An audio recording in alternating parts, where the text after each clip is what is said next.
Yes, good luck with that. Now, a new award to recognise up-and-coming ethnic minority journalists has been named after the UK's first black female TV news reporter, Barbara Blake-Hannah. Yeah, Barbara's interviewees included high-profile names like Harold Wilson and Michael Caine, but she is also credited with paving the way for other black reporters. Helen Keenan has the story. A young Jamaican girl became the first black person to be employed as a reporter-interviewer on British television. Her name was Barbara Blake, and I was that girl. Barbara Blake-Hannah, the first black TV news reporter in Britain, landing a job on Thames TV in 1968 and interviewing several high-profile figures, from Prime Minister Harold Wilson to Hollywood actor Michael Caine. But during her time, she was subjected to rampant racism from viewers, and it cut short her career. Her struggle paved the way for other black reporters, including household names Sir Trevor McDonald and Moira Stewart. Her contribution will now be acknowledged with a new journalism award in her name. It's hoped it will encourage diversity in British journalism. Barbara Blake-Hannah, still a pioneering influence on the UK media. Well, we're joined now by Barbara from her home in Jamaica. 2:30 in the morning over there, so thank you so much for staying up for us. You know, Barbara, I have to say, I found out about you yesterday and I feel completely cheated because I've always looked towards Sir Trevor McDonald, Moira Stewart. In fact, when I first started working at ITV, I used to watch Sir Trevor McDonald read the links for the Tonight programme. I got to present the Tonight programme, but what I didn't know is that, you know, I've obviously walked in his footsteps, so to speak, but he'd actually walked in yours. You were the first. You know, what was it like and what kind of barriers did you face? Well, let me say good morning to both of you first. Good morning. Good morning, Kate. Good morning, Alice. Good morning, Britain. The barrier I faced was just race, and that's what happened at the end of my first job.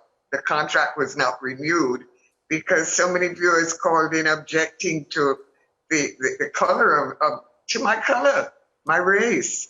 And wow, is that really true? That it seems so hard for us to imagine now, doesn't it? That you were there and that was the reaction. It's hard to imagine. That was 50 years ago, and that really was the reaction. You know, they wrote letters and they called the station. Unfortunately, that's just the truth. And there was nothing that was done about it then. I think things would be very different. I know things would be very different today. There would have been, you know, loud voices raised objecting. But 50 years ago, that was the reality of life. How did you hide the offence calls? Because, you know, there would have been situations where you would have been referred to. I mean, obviously, there were lots of complaints. I mean, we can't say the word on television, but, you know, people used to write in or phone up and say, get the N-word off the telly. How did you deal with all of that? I mean, that's all, it's heartbreaking, but, you know, you wanted to stay and you wanted to make a difference, didn't you? I didn't know it was happening at the time. I didn't know until it was time for my contract to be renewed. And I was told that that was the reason why it wouldn't be renewed. While I was actually working, I didn't know that was happening. I just didn't know. No one told me, I'm glad to say. It wasn't until, as I said, the contract came up for renewal and I was told, sorry, Barbara, goodbye. Goodness me. And so that was the reaction from people watching. What about those that you went to interview? Were there ever moments on a story when you faced it? I understand that when Enoch Powell was being interviewed in the studio, you were sort of advised, is that right, to perhaps make yourself scarce? No, I was sent out on a story one evening, a bitterly cold night and a really awful story. When I came back in the studio was all closed up and, you know, no one was there. And I said, what happened? They said, well, we finished. We just did an interview with the gentleman. And I said, wow, I would have liked to be here. And they said, no, that's why you were sent out on that story, because he especially said he wouldn't come in unless I was not in the studio. Oh, but that was that was when I worked in Birmingham, London, Thames. No one really objected when I went out on stories. I was just a journalist, and, you know, people just accepted me. So I had no idea. No one treated me differently among the people I had to interview. What were No the one at all. highlights? I remember once I was given a story to do of the Hells Angels. They'd come to London for some event, and, you know, the Hells Angels were famous for being racist. But they were so sweet. They didn't mind at all. And the idea for the story just fizzled out because they didn't mind. They said hi. They even wrote to me years after and said, hey, we remember being interviewed by you. So on the job, no, I didn't have any problems. What were some of your highlights during your career here in Britain? Well, I would say, you know, I interviewed a lot of people.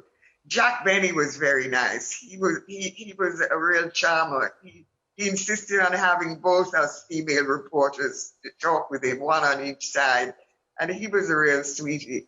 I remember a terrible story where we had to interview a man with a cat that ate oysters on the day the oyster season started. I'm glad I didn't have to do that story because I don't like oysters. Nor do I. But, you know, so you had some good times, some fascinating times, and some very tough times. We've seen the Black Lives Matter protests this summer here in the UK and across the world. Kamala Harris, the first woman of colour to be on a ticket, the Democratic ticket over in the US. Are things changing for the better? And do you look back and think, maybe in a way, I was part of starting that change? Very much so. I want to, at this moment, give thanks to a young Black British journalist, Bree Johnson, who interviewed me for a story and brought this whole idea of an award to Press Gazette. And this is all part of the evolution of time. The Black Lives Matter movement has done a lot to make people realize the extent to which racism has affected the lives of Black people.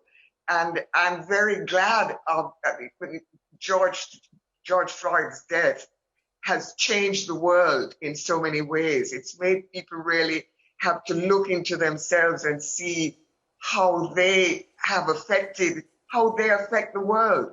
Because we're supposed to live together in love, you know, no matter what. And racism prevents us from doing that. So it's good that it's finally happening. And better late than never. And I'm glad that I'm around. And I'm glad that what happened to me 50 years ago is having some effect today, can be put to some useful purpose. Well, I keep saying it's making lemonade out of lemons. Yeah, quite right. I mean, it's great that this award is being given in your name. Obviously, in other circumstances, I'm sure you'd love to fly over when the award ceremony happens to be there. That might not be the case. But, you know, do you plan to return to Britain one day? And what are you doing with your life in Jamaica? Oh, with my life in Jamaica, I do so many very different things, you know. I've written 6 books. I work as a cultural consultant in the Ministry of Culture. I became known for being a homeschooling pioneer because I homeschooled my son, and at the age of 13, he was appointed technology consultant to the government. So I've done those sort of things. I've been a senator in the Jamaican Parliament, an independent senator and the first Rasta ever to sit in Parliament. So I've done things like that. I've done very little journalism, except as sort of freelance activities. I've made a few films. I've just done different things. My life has changed in different ways. I've grown up as a media person, really. Traveled the world a lot, been to interesting countries, met Saddam Hussein, Fidel Castro, people like those. Been in Hollywood as a guest, met movie stars. I've had a very interesting life. I've written a book about my life since I came back to Jamaica. And, you know, that sort of tells the story. Well, Thank you so much for slipping us into your busy life in amongst all those other things, because it's been wonderful to talk to you, and it would be lovely to talk to you again sometime, because it feels like there's so much there to hear about. Barbara needs to come back. Barbara It's needs such to a come pleasure. back. I hope we get to meet you in person. With pleasure, certainly I will. It's been my pleasure speaking to you both. Have a lovely day. And you. Oh, I feel all warm and happy and lovely now. Amazing stories. Inspiring. I mean, there's nothing that she hasn't done. Nothing that she hasn't done. We did promise you some joy this morning, didn't we? And a bit of showbiz and sparkle, and we've got it in spades next. RuPaul's Drag Race Queen and former...